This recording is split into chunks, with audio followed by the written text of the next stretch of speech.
मुख्यमंत्री हेमंत सोरेन आज अचानक बिना किसी प्रोटोकॉल और ना ही किसी सुरक्षा के अपने आवास से रांची की सड़कों पर निकल गए। किसी को कोई सूचना नहीं थी कि एक कार से मुख्यमंत्री हेमंत सोरेन अपने आवास से निकले हैं। मुख्यमंत्री शहर का भ्रमण करते हुए सीधे झारखंड मंत्रालय पहुंच गए। इस दौरान वह मौजूद अधिकारी और पत्रकार मुख्यमंत्री को बिना किसी प्रोटोकॉल या सुरक्षा में आते देख हैरान रह गए। बाद में जब पत्रकारों ने इससे जुड़ा सवाल मुख्यमंत्री हेमंत सोरेन से पूछा तो सुनिए सीएम ने क्या कहा। आम आदमी की तरह आज आप मंत्रालय पहुंचे, रांची की सड़कों पर बिना किसी सुरक्षा के। सर, कैसा अनुभव रहा और ट्रैफिक व्यवस्था को लेकर क्या कुछ निर्देशित किया है? अब इसमें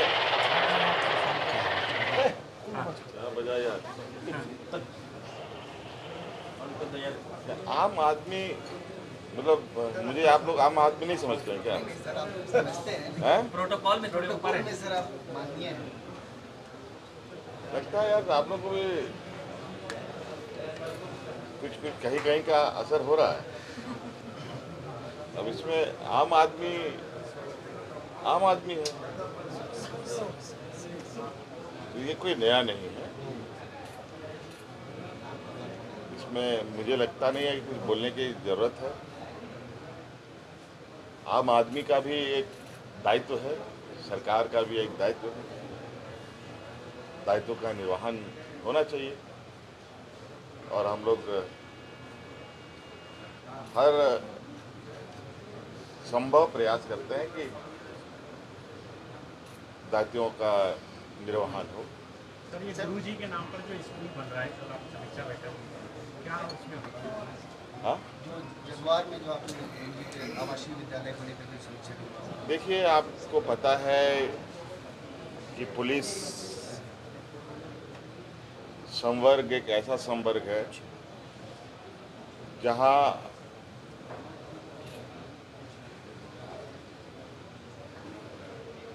विभिन्न घटनाओं में हमारे पुलिस के जवान मारे जाते हैं, चाहे वो राज्य पुलिस के हों, सीआरपीएफ हों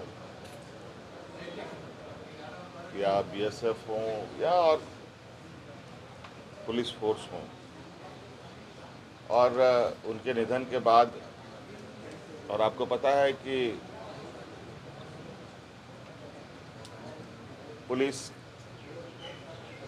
की नौकरियों में चाहे सीमा पर लड़ने वाले पुलिस जवान हो या चाहे राज्य के अंदर पुलिस तैनात हो, इन सब जगहों पर लगभग जो लोग होते हैं वो सभी बहुत ही मेहनतकश परिवार के नौजवान होते हैं। कोई किसान का होता है, कोई मजदूर का होता है और बहुत क्या विरले ही कोई दिखेगा कि कोई पूंजीपति घराने का नौजवान पुलिस बल में हो या आर्मी में सीमा पर तैनात हो। और कभी किसी घटना में अगर मृत्यु हो जाती है तो परिवारजनों का क्या हालत होता है आप सबको पता है। आज हम लोगों ने विशेष रूप से इन्हीं जवानों के लिए ये व्यवस्थाएं करने का निर्णय लिया है कि जो भी जवान अपने बच्चों को वहाँ अपने ही वातावरण में बनाए गए विद्यालय में उनकी शिक्षा दीक्षा हो, जो विभिन्न घटनाओं में जिनकी मृत्यु हो जाती है या उनको नुकसान पहुंचता है, उनके बच्चे तो उसमें पढ़ सकें, चाहे वो बॉयज़ हो गर्ल्स हो, दोनों कोएड स्कूल के रूप में उसको हम लोग स्थापित करने का हम लोगों ने मंशा बनाया है और आवासीय विद्यालय भी होगा। और बहुत मतलब एक वो भी एक एक्सीलेंस की तरह ही उसको डेवलप किया जाएगा। सर, बंगाल चुनाव के दोनों फेज में आपने सर वहाँ प्रचार किया, क्या कुछ ऑब्जर्वेशन रहा सर? आखिरी सेकेंड फेज का मतदान होना है सर। हाँ, अब क्या अब चर्चा करने का जरूरत क्या है? अब वोट हो जाने दीजिए।